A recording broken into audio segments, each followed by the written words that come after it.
Hoje é 1º de julho, são 7h02 da manhã, horário de Brasília, estamos ao vivo. Muito obrigado pela companhia de todo mundo. Estou de volta depois de umas merecidas e curtas férias. Muito obrigado para todo mundo que acompanhou o programa aí na semana passada. Muito obrigado ao meu querido César Calejão por ter segurado o programa aqui, inclusive. Muito bem-vindos, muito bem-vindas. Muito obrigado para todo mundo que nos assiste aí pela manhã, pela tarde, pela noite, pela madrugada, as pessoas que estão fora do Brasil também. Sejam muito bem-vindos, sejam muito bem-vindas. Vai deixando o seu like, ativando o sininho, pulando 7 ondinhas, comendo a frutinha, fazendo aquela coisa toda no YouTube, se você puder.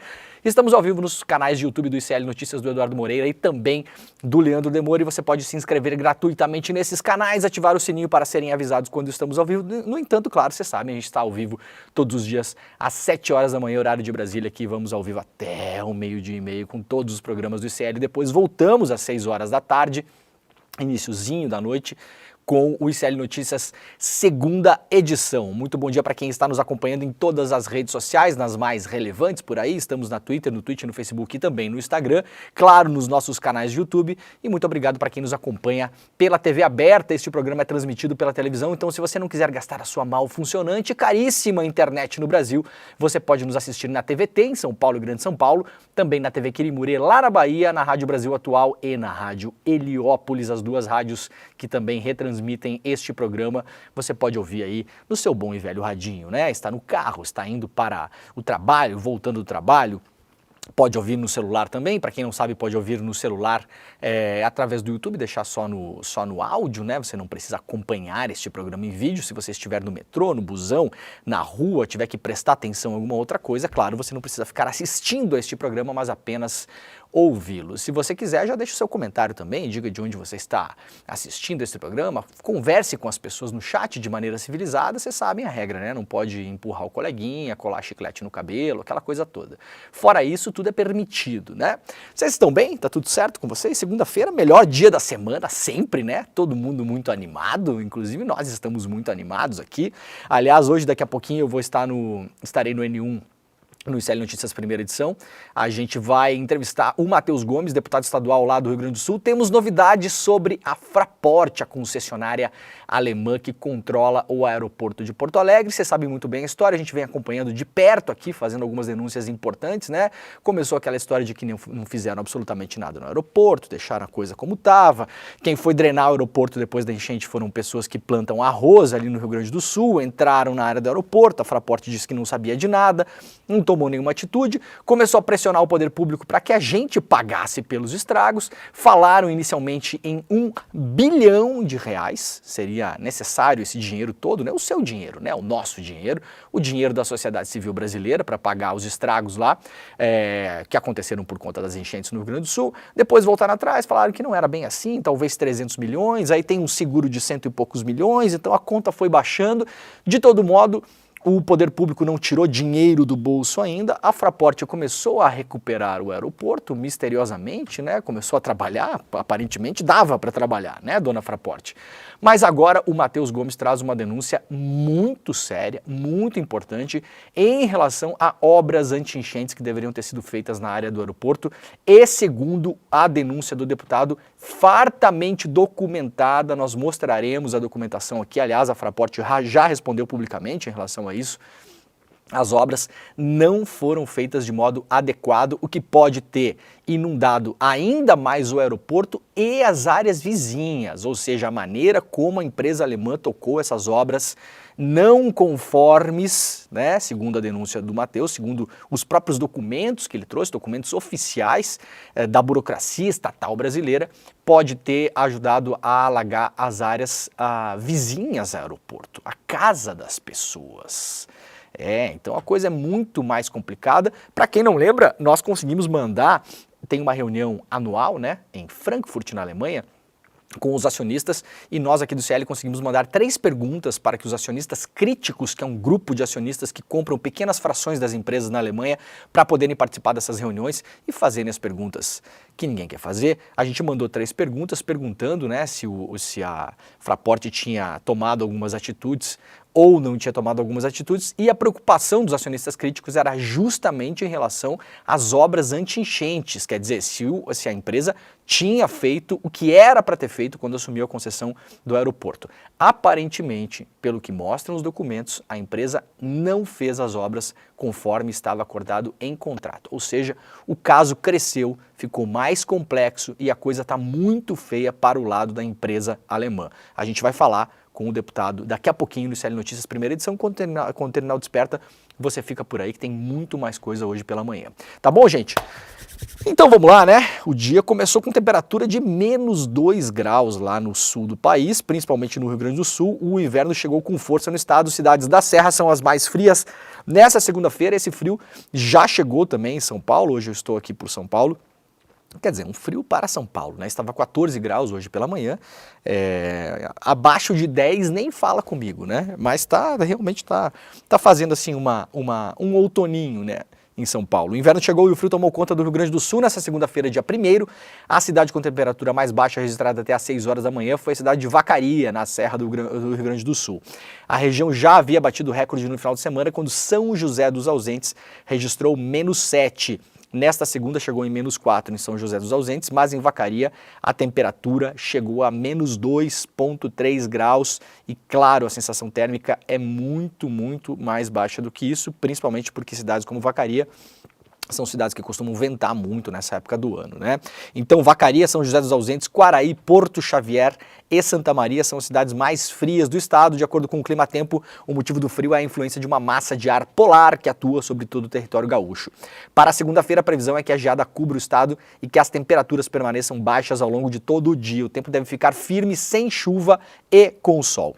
O frio deve começar a dar uma trégua a partir da terça-feira. No entanto, a sensação de temperaturas baixas deve predominar ao longo do dia. Tempo deve ser estável com sol entre nuvens. A tendência é que a elevação das temperaturas na quarta-feira comece a acontecer. A frente fria deve se afastar em direção ao alto mar. No lugar, a previsão indica que deve ocupar a instabilidade climática. Chuvas fracas na região metropolitana de Porto Alegre e no nordeste do estado estão previstas e, claro, um pouco desse frio já começa a andar em direção ao centro-oeste. Vamos lá para o iclnoticias.com.br, o site de notícias do ICL. Se você ainda não tem ele nos seus favoritos, por favor, faça isso agora.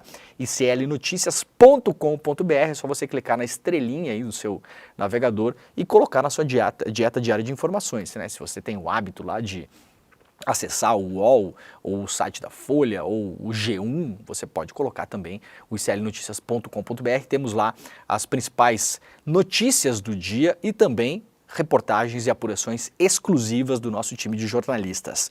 Abaixo-assinado para cassar mandato de Ricardo Salles tem 573 mil adesões.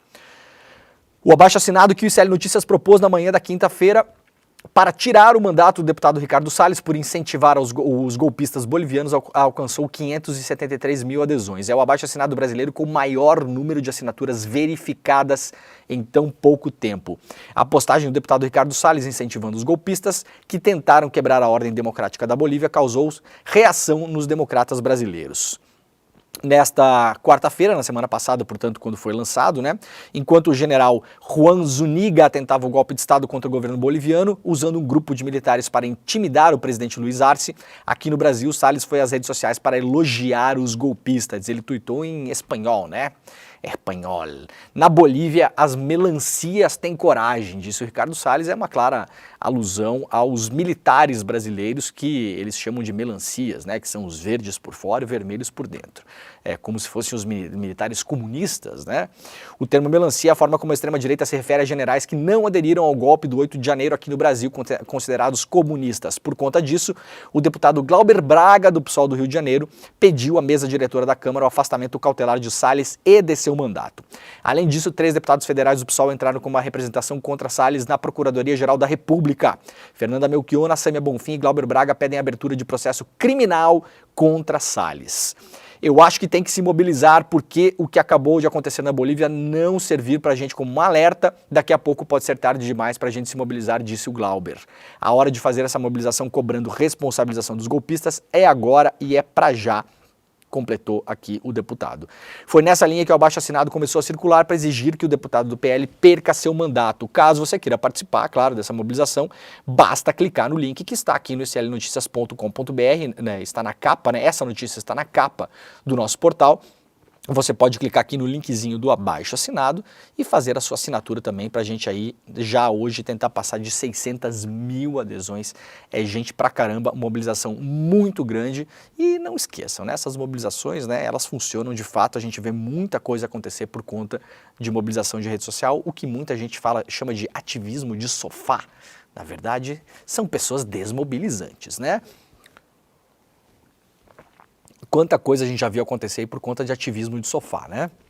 É curioso que falam que o Bolsonaro só ganhou a eleição por causa da internet, mas na hora de usar a internet as pessoas falam que a internet não funciona. Bilionários foram blindados, diz deputado que investigou a fraude das Americanas. Nos últimos dias, a fraude gigantesca identificada nas Americanas voltou ao noticiário com a operação da Polícia Federal contra o ex-comandante e CEO da empresa Miguel Gutierrez e a ex-diretora Ana Saicali. Ambos tiveram ordem de prisão expedida por causa do rombo de 25 bilhões e provocar prejuízos aos acionistas minoritários, credores e funcionários. Prejuízos esses que vocês sabem, né? Quem acompanha aqui o Desperta sabem que isso aí estourou também nas contas públicas, porque alguns dos bancos credores são bancos públicos. As Americanas já tiveram aprovação de créditos via BNDES, que é dinheiro público, e claro, no fim das contas estoura também nas contas públicas, porque isso vai afetar pequenas empresas que são fornecedoras, que vão pedir falência, vão pedir empréstimo, vão deixar de pagar funcionário, vai demitir gente, essas pessoas vão pegar dinheiro do fundo de garantia, vão pegar dinheiro do seguro-desemprego, né? Então muita gente por conta disso vai ficar doente também, vai parar lá no SUS, então não tem esse papinho, né? Porque aqui ninguém é Paulo Guedes e acreditar que tem o PIB privado e o PIB público, né? Esses dinheiros se misturam e é claro que isso estoura também no dinheiro público, no fim das contas. Acabaram localizados na Espanha, né, esses dois ex-executivos da empresa, e fizeram acordo para responder às acusações em liberdade. No entanto, para o deputado Tarcísio Mota, que foi membro titular da CPI que investigou a fraude, personagens importantes estão sendo poupados nas investigações. A gente cobriu muito, falou sobre isso aqui, inclusive. Disse o Tarcísio Mota, além dos dois executivos, é preciso responsabilizar, sobretudo, os chamados acionistas de referência, porque eles eram os majoritários, disse Tarcísio ao ICL Notícias, referindo-se, claro, aos bilionários Jorge Paulo Lemann, Carlos Alberto Sicupira e Marcel Telles, que eram os controladores das Americanas. Como a gente mostrou aqui no ano passado, eles abriram mão do controle da empresa de graça, o que é extremamente incomum no mercado do mundo todo. Imagina, você é controlador de uma empresa do tamanho das Americanas. Geralmente, quando os controladores abrem mão do controle, ou seja, eles cedem parte das suas ações, isso tem um preço, claro. Tudo no mercado tem um preço, isso custa um dinheiro. Eles fizeram isso de graça. Curiosamente, pouco menos de um ano depois de estourar a fraude bilionária nas Americanas, a qual eles reportam não terem tido nenhum conhecimento. Segundo o deputado, eles se beneficiaram com o lucro inflado da companhia e beira o absurdo imaginar que eles não soubessem do que estava acontecendo. Esse é um caso efetivo em que os bilionários terminam blindados por N motivos. Essa proteção, admite Tarcísio, aconteceu até mesmo na comissão parlamentar que tratou do assunto. Disse ele, a maioria da CPI trabalhou para blindar os três acionistas de referência, mesmo com indícios fortíssimos, sobretudo sobre Sicupira, que acompanhava a questão das lojas americanas mais de perto, lembrou o Tarcísio. O deputado conta que a maior parte dos integrantes da comissão alegava que convocar os acionistas majoritários seria um constrangimento que poderia haver abalo no mercado. Não deu tempo, disse o Tarcísio, para que a gente pudesse analisar todos os documentos que foram solicitados. Alguns documentos sequer chegaram a ser solicitados, nem os funcionários foram requisitados pela CPI. Ou seja, a CPI foi uma grande farsa, com vários indícios não apurados. A reportagem completa está no iclnoticias.com.br. Eu lembro que eu falei sobre isso várias vezes aqui, inclusive que essa CPI foi feita para dar um álibi para os três bilionários. Estão eles aqui felizes e sorridentes, inclusive o Lemann nem mora no Brasil, né, gente? Mora lá onde as pessoas mandam o seu dinheiro, né? Naquele país para o qual as pessoas mandam o dinheirinho, muitas vezes roubado de diversas formas nesse país. E aí, na época, justamente, eles não foram sequer convidados. Veja só, a CPI tem poder de polícia, como todo mundo sabe, poderiam ter sido intimados, não foram intimados, poderiam ter sido intimados, não foram intimados, mas poderiam ter sido convidados para falar sobre a fraude. Convidados. E aí poderiam aceitar o convite ou não. E, em sendo convidados, poderiam inclusive responder as perguntas ou não. Poderiam fazer o famoso direito ao silêncio. Sequer convidados foram. A CPI terminou com um relatório de um deputado que inclusive já participou de programas de estudos da Fundação Lehman, de modo muito convenientemente, e terminou dizendo que não era possível atribuir nenhum tipo de culpabilidade aos nossos queridos, né, empresários brasileiros, sempre capa das prestigiosas revistas de economia e negócios, de empreendedorismo, aquela coisa toda. Ora, não era possível atribuir culpa a eles porque, evidentemente, a culpa não foi investigada, né? O caso não foi investigado em cima deles. Ou seja, a CPI foi feita para encontrar alguns responsáveis, o que não se nega, obviamente, que esses ex-executivos sejam também responsáveis, mas ela serviu como um grande documento de salvo-conduto para esses 3 bilionários para dizerem, olha só, inclusive fomos investigados por uma CPI e nada se encontrou. Não é que nada se encontrou, é que na verdade nada se procurou em relação a eles. Miguel Gutierrez, ex-CEO das Americanas, é solto em Madrid um dia após ser preso. Após passar um dia preso, o CEO das Americanas, Miguel Gutierrez, foi solto na manhã do sábado. Ele foi detido um dia antes em Madrid, na Espanha, após ser incluído na lista de procurados da Interpol. A liberação foi confirmada pela defesa de Gutierrez, que garantiu sua permanência na Espanha durante o andamento do processo. O ex-CEO da empresa deverá entregar o passaporte e não poderá deixar o país.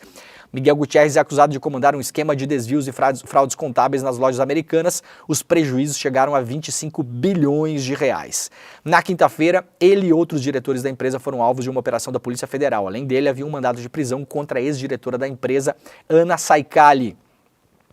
A defesa reitera ainda que Miguel jamais participou ou teve conhecimento de qualquer fraude, que vem colaborando com as autoridades, prestando os esclarecimentos devidos nos foros próprios, manifestando uma vez mais sua absoluta confiança nas autoridades brasileiras e internacionais. Ainda lá no iclnoticias.com.br, ex-diretora das Americanas terá que entregar passaporte ao chegar ao Brasil.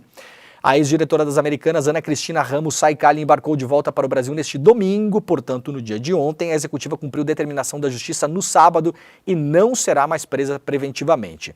Ao chegar em solo brasileiro, no entanto, a ex-diretora do braço digital da empresa terá que entregar seu passaporte para as autoridades e não poderá deixar o Brasil até o fim das investigações. O juiz Márcio Muniz da Silva Carvalho, da 10ª Vara Federal Criminal do Rio de Janeiro, acatou o pedido feito pela defesa da executiva. Saicali teve prisão preventiva decretada porque, segundo o juiz, havia presunção de fuga. Ao lado do ex-CEO das Americanas, Miguel Gutierrez, ela foi alvo de um mandato de prisão na operação que apura as fraudes contábeis da empresa. Os mandatos de prisão foram expedidos pela Justiça Federal do Rio de Janeiro e cumpridos pela Polícia Federal. A ex-CEO e Miguel Gutierrez foram soltos, ele foi solto, ela não chegou a ser presa, né, porque fez esse acordo, e ele havia sido detido, como a gente falou antes, aqui na Espanha, na sexta-feira, no dia 28. Eles são acusados de participar desse grande esquema de fraudes contábeis nas Americanas. Polícia Federal afirma que ex-CEO das Americanas vendeu bens e enviou dinheiro a paraísos fiscais. Não me diga. Enviou dinheiro onde o chefe mora, né? Para onde o chefe mora. Investigações da Polícia Federal apontam que Miguel Gutierrez se desfez de bens do Brasil e enviou dinheiro para paraísos fiscais. As investigações são citadas pelo juiz Márcio Carvalho, responsável pelas autorizações de prisão do executivo e da ex-diretora Ana Saicali.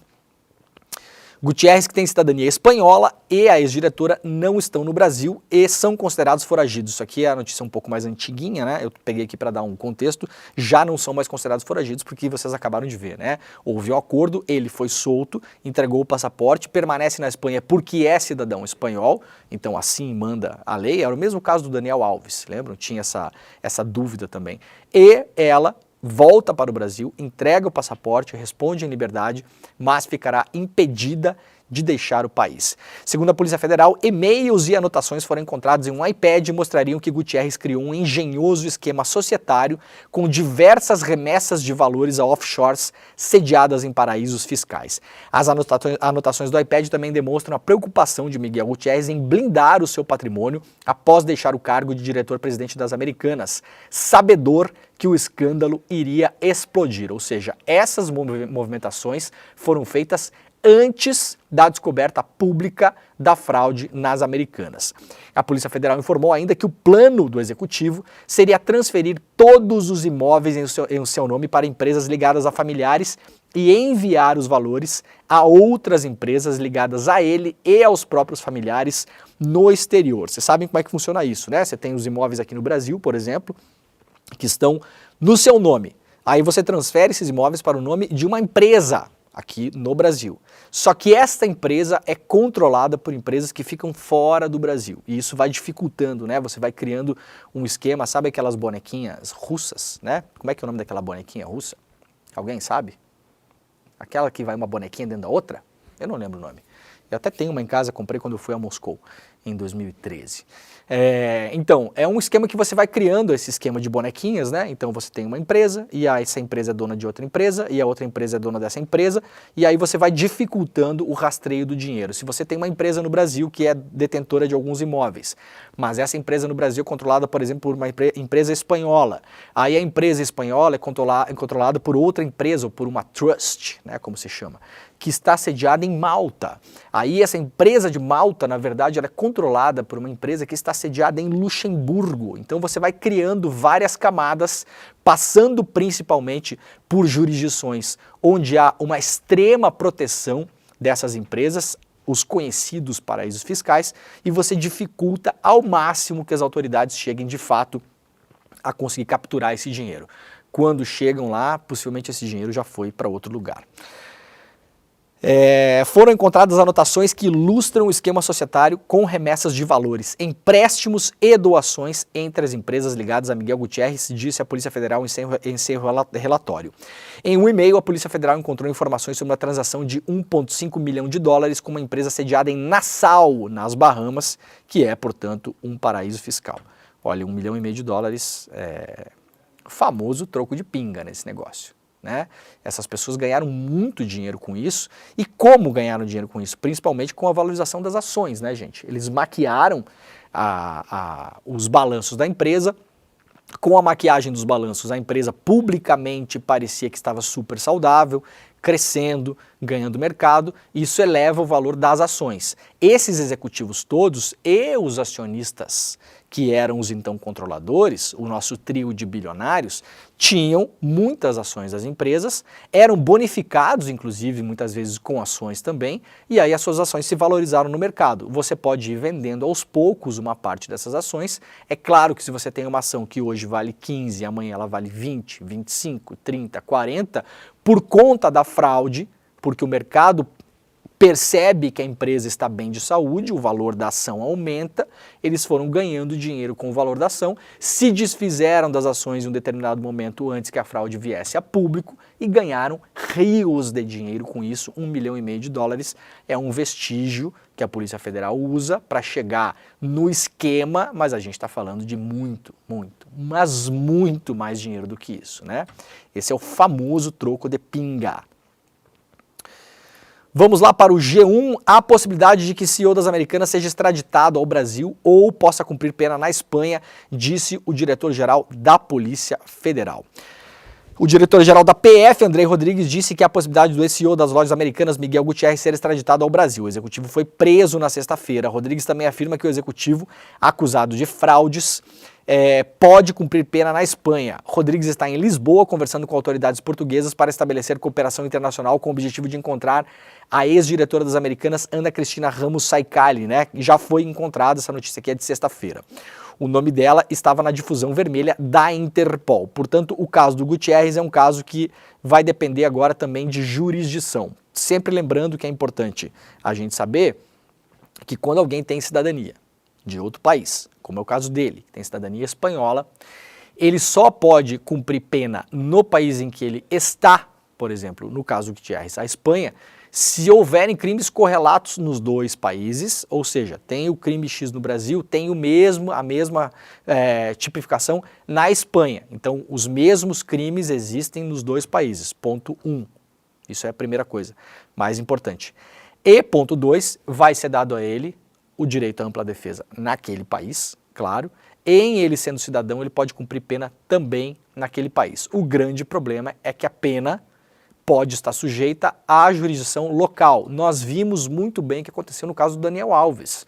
O crime no Brasil prevê uma pena muito maior, o do Daniel Alves, no caso de estupro, do que na Espanha. Na Espanha ele foi beneficiado, inclusive, com a chance de poder ter pago uma grana e estar em liberdade nesse momento, né? Então vai depender de como esses crimes são vistos nos dois países. O Miguel Gutierrez será enquadrado aqui no Brasil, estamos ainda na fase, claro, da investigação, ainda não foi oferecida denúncia contra ele, então possivelmente será oferecida uma denúncia, a gente tem que esperar para ver se essa denúncia será aceita ou não. Em sendo aceita, ele virá réu. Quando ele virar réu, ele começa a ser ouvido, vai ter a sua ampla defesa, e em caso de condenação, a gente tem que fazer uma medida aí também para ver exatamente como a lei na Espanha prevê esses crimes. Talvez ela seja mais dura do que a lei no Brasil também. Não sabemos ainda exatamente o que vai acontecer. O Brasil vai respeitar a soberania espanhola, espera que os trâmites sigam o caminho o mais breve possível, disse o Andrei Rodrigues em uma entrevista ao G1. Voltando lá para iclnoticias.com.br, Eduardo Cunha é vaiado por evangélicos em evento no centenário na Assembleia de Deus. O ex-presidente da Câmara dos Deputados, Eduardo Cunha, pode até ser próximo de pastores e líderes religiosos, mas anda sem moral com o rebanho de ovelhas. Ele foi vaiado no evento de centenário da Assembleia de Deus, realizado no Maracanãzinho neste sábado. O Conselho Deliberativo do Centenário, formado por presidentes de 11 convenções da denominação religiosa, permitiu que Cunha tivesse direito à palavra em parte do evento, mas foi só o mestre de cerimônias Betinho Albertassi, vereador de Volta Redonda, chamar ao microfone o nosso amigo Eduardo Cunha para o sinal de desaprovação começar. Cumprimento a todos com a santa e gloriosa paz do nosso Senhor e Salvador Jesus Cristo. Tentou saudar Cunha enquanto pausava para tentar algum espaço entre as vaias. Na política fluminense não se pode negar que Cunha exerça grande influência em nomeações na Prefeitura do Rio de Janeiro e no governo do estado, mas pelo visto, entre os irmãos da Assembleia de Deus, o manda-chuva já não é mais visto, né, como um filho de Deus, de fato, né? Olha só, eu não sei, eu posso dar o play aqui, gente? Será que vai tocar o áudio? Dá pra tentar? Então vamos lá. Nosso amigo Eduardo Cunha. Boa noite, cumprimento a todos com a santa e gloriosa paz do Senhor e Salvador Jesus Cristo. É uma alegria poder estar aqui no nosso centenário. Que coisa maravilhosa, né? Para começar a segunda-feira. Participação na... Nossa, deu para ouvir o áudio aí, gente? Pegou? Pegou bem? Que coisa bem boa, né? Tá reclamando da sua segunda-feira, meu filho, minha filha? O do Eduardo Cunha tá pior, né? Eu vou começar a cumprimentar todo mundo assim. O que tu acha, Vitão? É bom, né? Vou chegar aqui no ICL, toda vez que eu estiver em São Paulo, e falar cumprimento a todos com a santa e gloriosa paz do nosso Senhor e Salvador Jesus Cristo. Jesus Cristo que seria preso ou multado em São Paulo por dar comida para os pobres, né? Porque tentaram, inclusive, colocar multa de 17 mil reais para quem alimentasse gente que tem fome na rua, né? Coitado desse homem, Jesus Cristo, né? Tem o seu nome, tá na boca da Matilde o nome de Jesus Cristo, né? Eduardo Cunha, portanto, exerce ainda poder político importantíssimo em Brasília, é o maior conselheiro de Arthur Lira. Sabem disso, né? A gente, aliás, trouxe essa informação em primeira mão aqui no ICL Notícias lá no começo do ano. A imprensa demorou uns 6 meses para descobrir, né? Muito bem, engorda de salário por acúmulo de função beneficia 2/3 dos procuradores do MP. O Ministério Público Federal pagou em 2024 benefícios financeiros por acúmulo de função a 64% dos procuradores. Em média, foram depositados neste ano 11,6 mil na conta de cada um dos 753 integrantes da carreira em uma ou mais parcelas. A engorda no contra-cheque varia a depender do caso. O primeiro lugar na lista recebeu 30,9 mil reais nos 5 primeiros meses de 2024. O benefício sempre existiu e foi regulamentado em 2020 na gestão de Augusto Aras, que chefiou a PGR durante o governo Bolsonaro e início do governo Lula, enquanto Lula tinha a prerrogativa de trocá-lo, né? Na ocasião, a Aras assinou uma portaria normatizando a remuneração extra de até 1/3 dos salários para profissionais que acumulam funções dentro do órgão, as chamadas gratificações por exercício cumulativo de ofício. A medida foi editada sob o argumento de que juízes têm direito a esse benefício e que a paridade entre as carreiras justificaria a criação do mesmo penduricalho para os integrantes do Ministério Público. Ou seja, ao invés de tirar dos juízes, a gente vai dar para os procuradores, é claro, né? Vocês são ruins de lógica elementar. Né? Os procuradores aparentemente são muito bons nisso. Ainda lá no iclnoticias.com.br, pesquisas nas capitais em relação às eleições deste ano mostram liderança de homens, brancos e do centrão. As primeiras pesquisas sobre a corrida eleitoral pelas prefeituras de 25 capitais brasileiras indicam que o eleitorado está inclinado a manter no poder um perfil muito vitorioso na história do país, que são homens brancos e filiados a partidos do chamado centrão. O levantamento foi feito pela Brasil de Fato e levou em consideração a autodeclaração racial dos pré-candidatos na última eleição que disputaram. Dessa forma, em 16 das 25 capitais, o líder nas pesquisas é branco. Em 9 delas são pré-candidatos pardos que lideram. Não é possível analisar o cenário eleitoral em Boa Vista porque não há pesquisas registradas no tribunal. A deputada estadual Janade Valcari, do PL, que disputará a Prefeitura de Palmas, é a única pré-candidata preta que lidera a disputa nas capitais. Ela também é uma das 5 mulheres que estão à frente do pleito eleitoral. 2 delas são na região norte. Entre os partidos chama atenção a predominância de legendas do chamado centrão. PSD do Kassab, né? PSD com D de dado, tem 6 lideranças nas capitais, União Brasil 5, MDB 2, Avante 1. Então são 14 das 26 capitais. Pré-candidaturas progressistas aparecem na frente em apenas 4 cidades. 2 com o PT, 1 com o PSOL e 1 com o PSB, B de bola, né? O Kassab tomou o lugar que era antigamente do PMDB, né? Nas prefeituras, né? O PMDB sempre foi o partido que mais fez votação nas eleições municipais e o Kassab conseguiu abocanhar muita gente aí. Aquele político que, né, tá ali fazendo as suas coisas ali, não é nem uma coisa nem outra, né, aquela coisa, aquela geleia, aquela salada mista assim, virou o PSD, né, o PSD é o lugar que abrigou esse tipo de candidato. A matéria completa, com todos os nomes dos candidatos, está publicada pelo Brasil de Fato e republicada pelo iclnoticias.com.br. Vamos lá para as eleições na França. A extrema-direita sai na frente, mas a esquerda e centro fecham aliança. Estamos lá na revistaforum.com.br. A extrema-direita está liderando as eleições francesas legislativas por considerável margem na maioria das cadeiras disputadas no pleito ontem. Ontem foi a votação na França. A extrema-direita alcançou mais de 30%, se eu não me engano, 34% das cadeiras. É uma eleição, lembrando que é uma eleição para recompor o parlamento. O Macron seguirá presidente da França. A França é um sistema parlamentarista, mas o presidente tem muito poder, principalmente por um dispositivo da Constituição francesa, que é parecido com o que a gente tem no Brasil aqui, as chamadas medidas provisórias, que o presidente pode criar, mas só que na França tem muito mais poder e o Macron tem, segundo vários críticos, né, na França, a esquerda e a direita têm abusado dessas medidas, ouvido muito pouco o parlamento. De todo modo, essas eleições vêm para a gente lembrar que na esteira das eleições para a União Europeia, onde a extrema-direita cresceu também, não foi um crescimento avassalador, mas foi um crescimento importante, com um decréscimo do campo progressista, um decréscimo dos verdes, que foram partidos muito importantes na eleição passada, principalmente numa grande onda que teve lá com Greta Thunberg e uma grande mobilização em relação à emergência climática. A extrema-direita cresceu no Parlamento Europeu, que ainda é comandado por quem sempre foi, que é o grande centrão, né, dos partidos como na Itália, a Aliança Popular, né, que são os partidos que eram ligados ao ex-premier Berlusconi, né, esse galerão segue comandando o Parlamento Europeu. O Macron decidiu dissolver o Parlamento de modo constitucional, obviamente, e chamar eleições. Foi tudo muito rápido, foi 2 semanas. O primeiro turno aconteceu ontem, o segundo turno acontece no próximo final de semana. Isso vai reequilibrar as forças no parlamento, mas a extrema-direita conseguiu muitas cadeiras, muitas.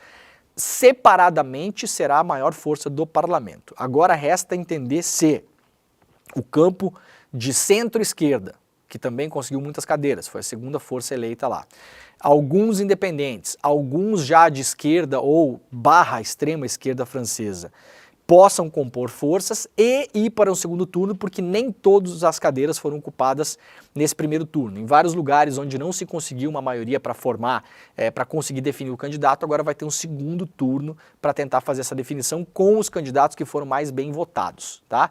Então vota-se nos candidatos.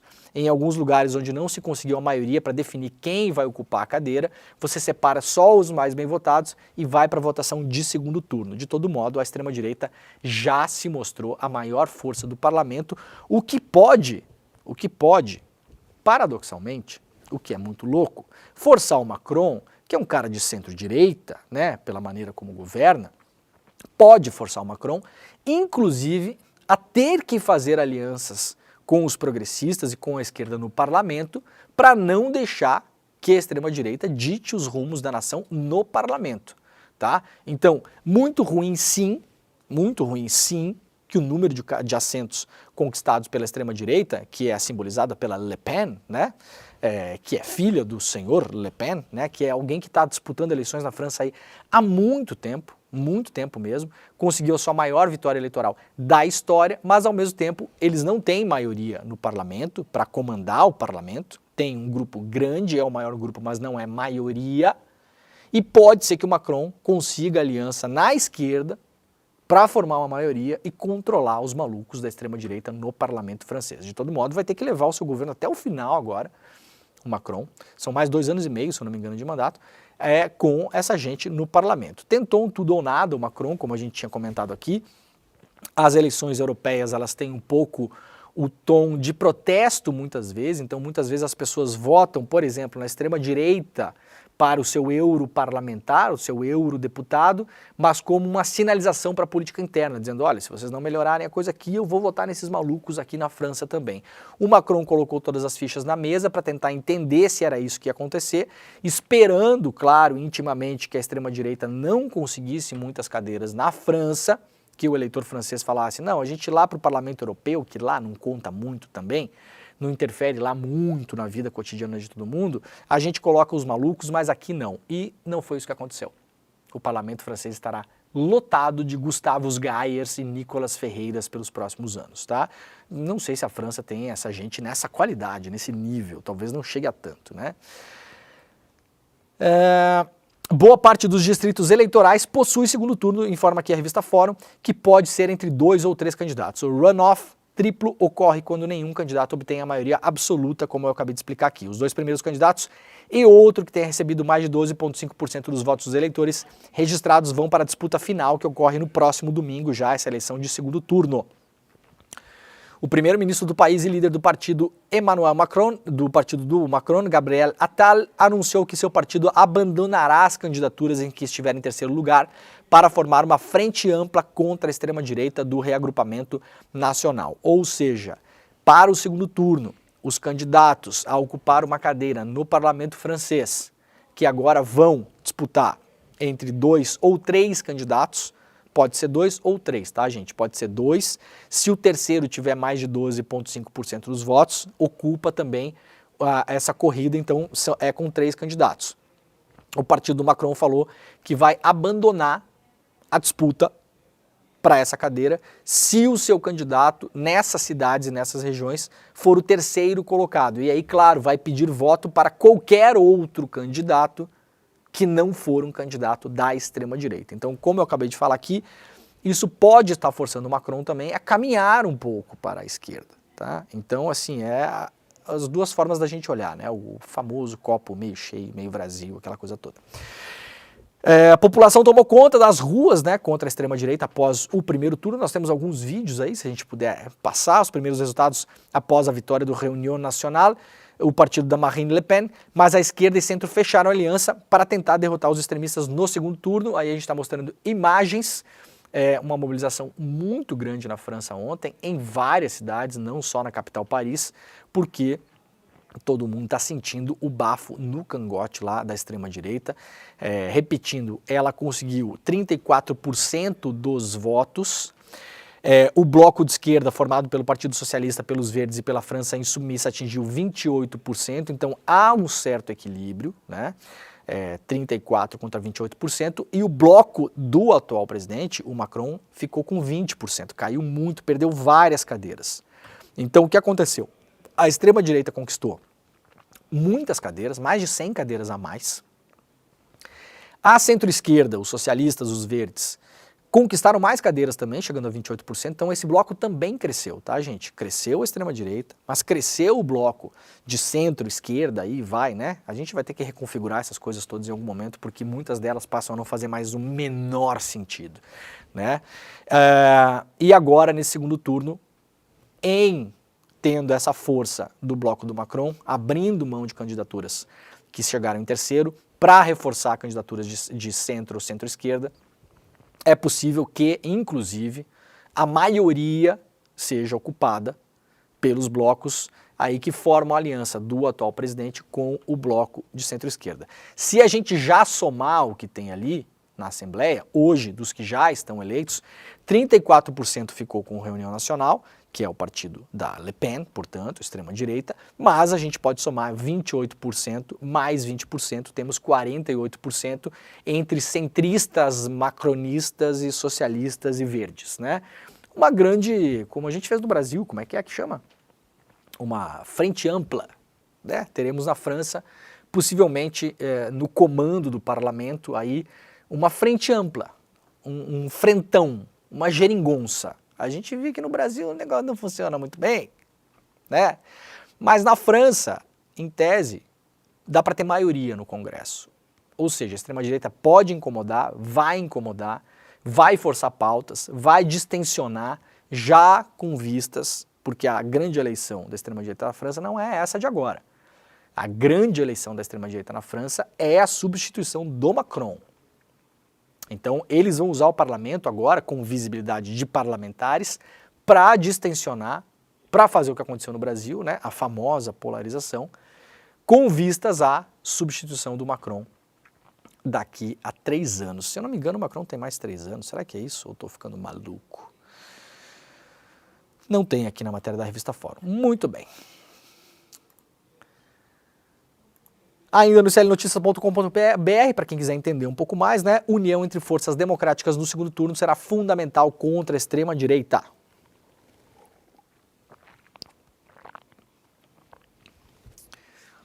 Matéria publicada pelo Brasil de Fato e republicada aqui, portanto, pelo clnoticias.com.br, com todos os dados, os nomes, tudo que você precisa entender sobre as eleições na França.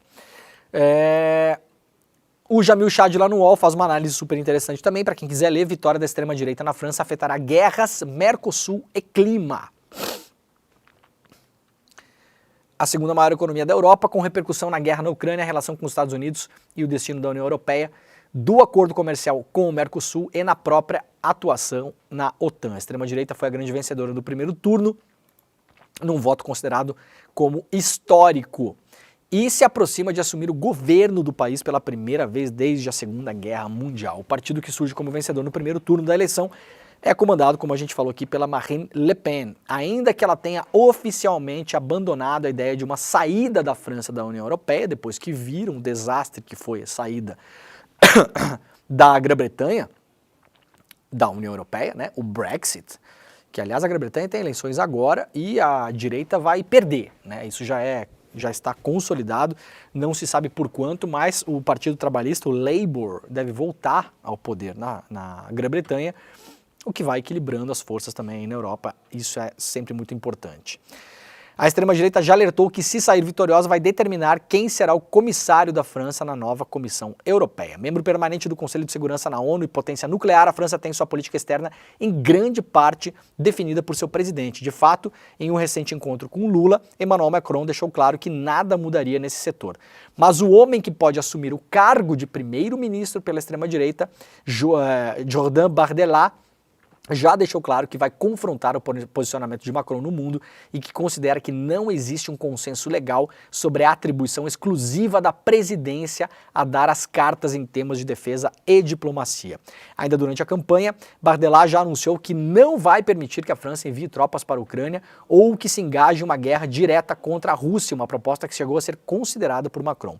Sem qualquer experiência em governos, o líder de apenas 28 anos também indicou que vai usar seu eventual posto de primeiro-ministro para barrar o envio de certas armas para Kiev.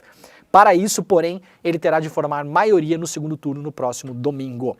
O movimento da extrema-direita foi acusado de manter relações com Vladimir Putin, inclusive com financiamento para suas campanhas no passado.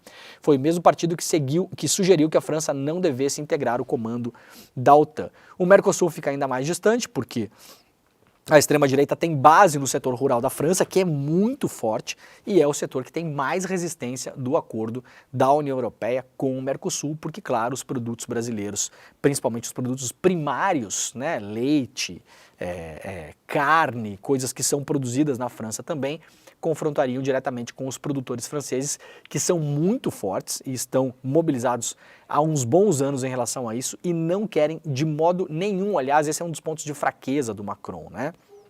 Vários protestos em relação a isso na França, de produtores, aqueles protestos clássicos onde eles jogam leite na rua, aquela coisa toda, isso acontece também porque a agricultura na França é hiper protecionista, é um dos países mais protecionistas do mundo, os agricultores são muito beneficiados pelo Estado, parte da produção deles só acontece por conta de dinheiro público na França, e eles não querem abrir o seu mercado de modo nenhum, querem apenas, claro, exportar os queijos e os vinhos franceses, mas não querem que os vinhos argentinos, uruguaios, brasileiros, chilenos cheguem no mercado francês com condições de competir, por exemplo, nem mesmo a carne, nem mesmo o leite, que seja o leite em pó, né, para ser reconstituído lá depois, ou os grãos brasileiros. Então, esse agro na França, assim como no Brasil também, se aproximou muito da extrema-direita.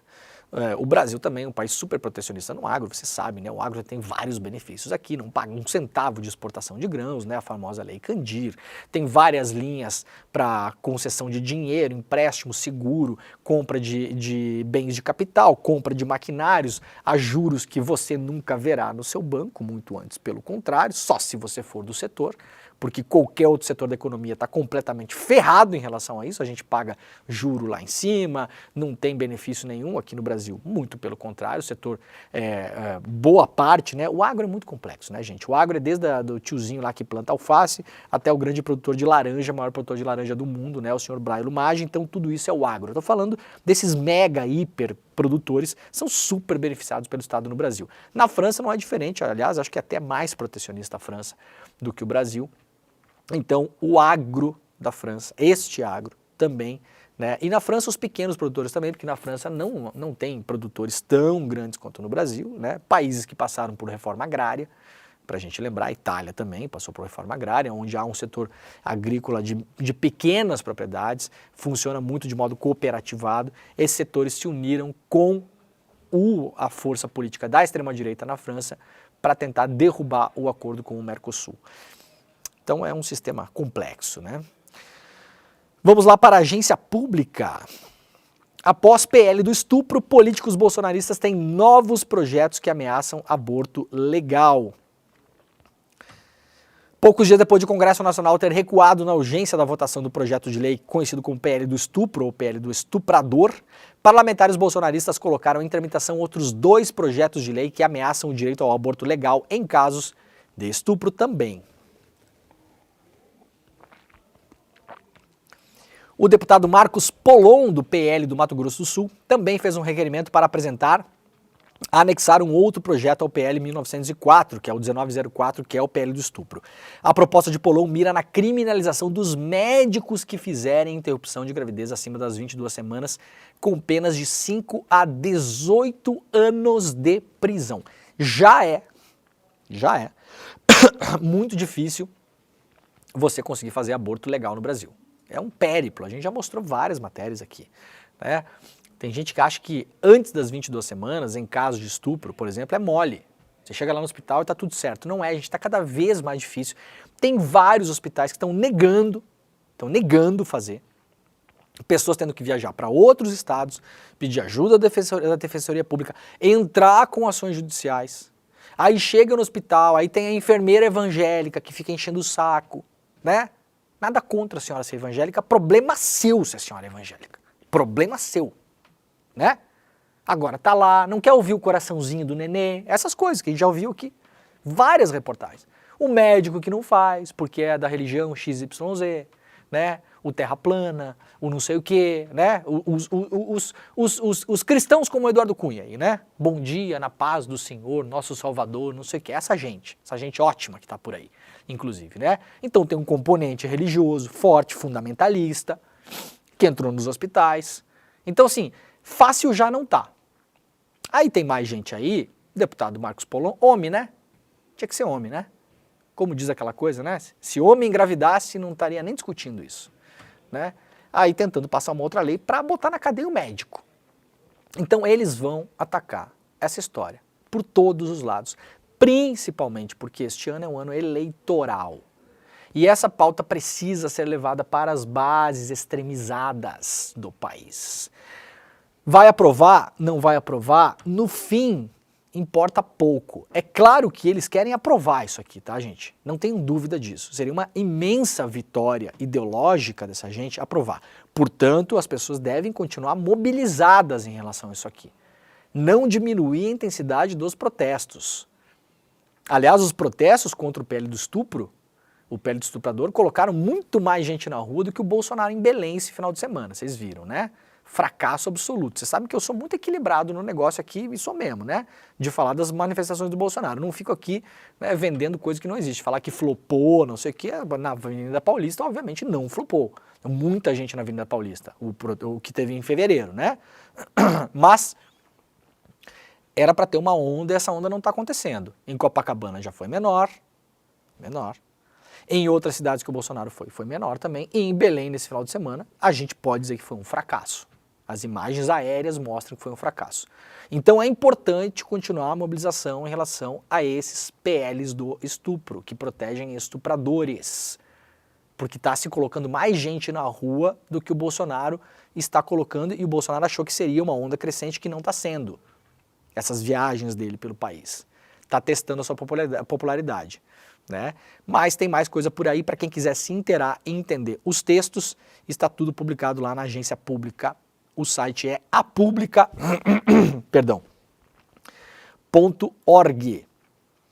Ainda lá na Agência Pública, familiares das vítimas de Brumadinho buscam na justiça no STJ, mas encontram gabinetes vazios, matéria super importante publicada lá também. Passados 5 anos e meio do rompimento da barragem da Vale em Brumadinho, os familiares de 272 vítimas ainda não encontraram justiça nos tribunais. Nenhum dos casos dos acusados pelas mortes foi condenado até agora. 5 anos e meio, nenhum acusado pelas mortes condenado. O processo mais antigo na esfera criminal depende do Superior Tribunal de Justiça, que em 12 de abril passado travou a ação por meio de uma liminar sem prazo de análise para a 6ª turma. Matéria importante também, super completa, publicada lá na Agência Pública. E aí, meus camaradas, vocês esperem o resultado do que aconteceu no Rio Grande do Sul em relação às enchentes. Porque, infelizmente, a sensação que eu tenho é que daqui a alguns anos nós teremos reportagens muito parecidas com essas aqui.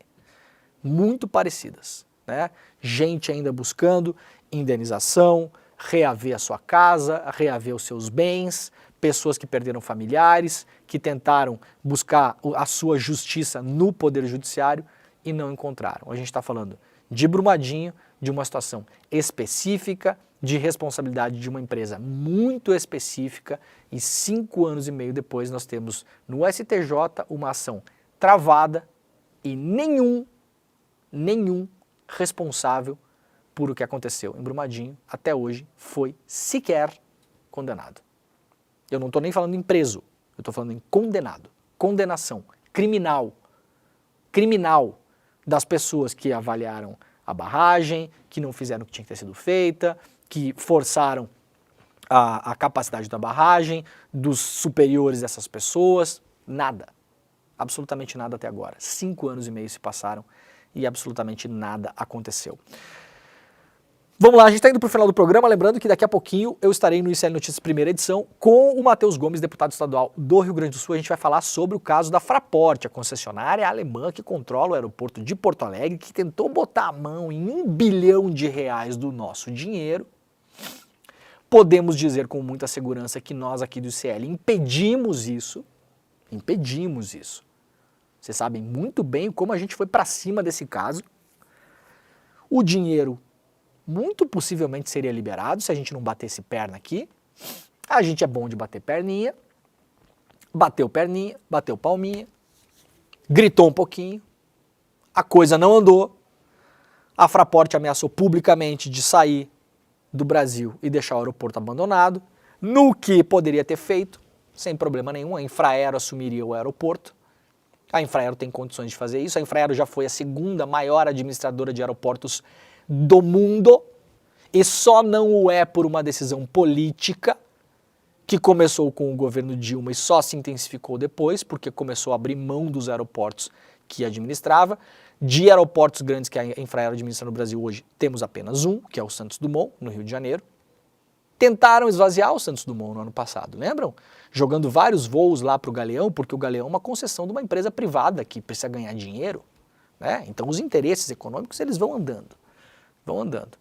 Aí a Fraport recuou, está limpando o aeroporto de Porto Alegre agora, está publicando vários vídeos no Instagram, né? Vai retomar os embarques pelo Salgado Filho agora, no próximo mês. Você embarca no Salgado Filho, mas vai de ônibus até a base aérea de Canoas, porque a pista vai seguir sendo operada de lá, né? Então já não é mais 1 bilhão, já é 300 milhões.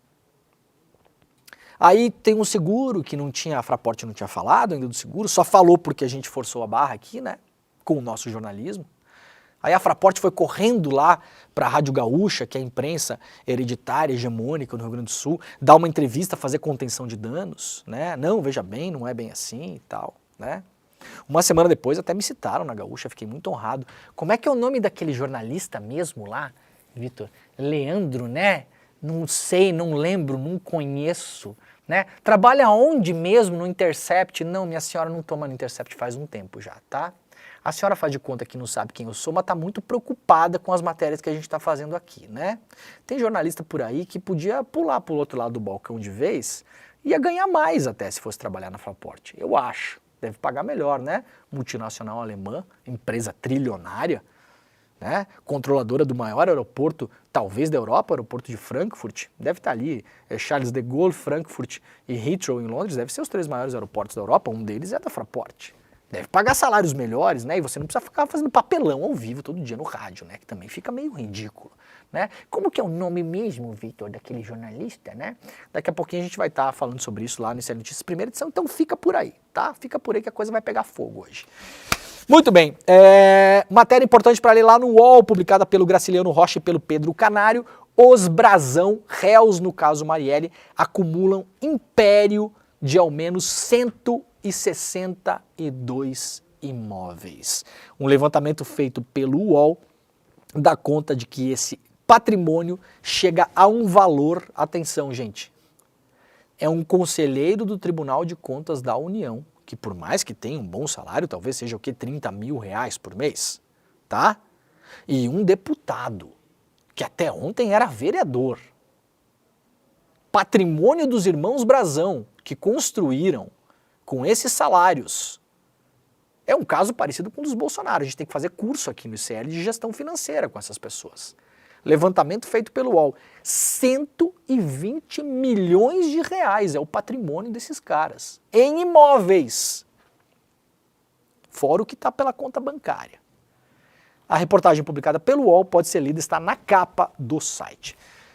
Muito obrigado pela companhia de todo mundo, o programa está acabando, vai começar agora o ICL Notícias primeira edição, daqui a pouquinho eu estou por lá para a gente falar do aeroporto de Porto Alegre, porque a gente vai seguir em cima desse assunto sim, tá bom? Muito obrigado, ótima semana para todo mundo, ótima segunda-feira, um beijo e até amanhã. Tchau. O cara que foi eleito um dos 40 maiores professores de negócios do mundo topou dar uma aula para o ICL. Ele vai nos dar uma aula sobre o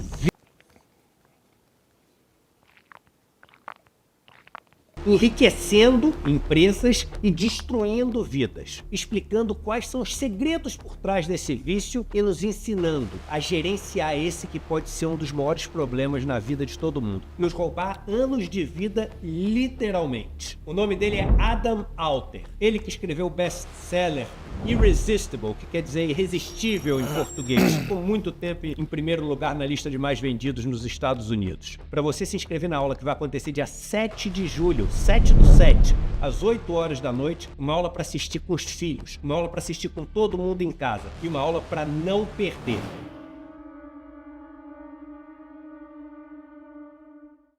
Olá, eu sou André Campedelli, professor do curso de Economia Básica do ICL. Estou aqui para te convidar para fazer esse curso que vai te ensinar os princípios básicos da economia.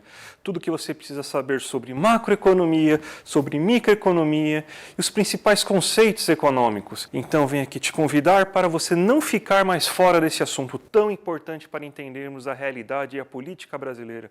Então, eu te espero lá no curso. Vamos fazer juntos. Um abraço e até a próxima.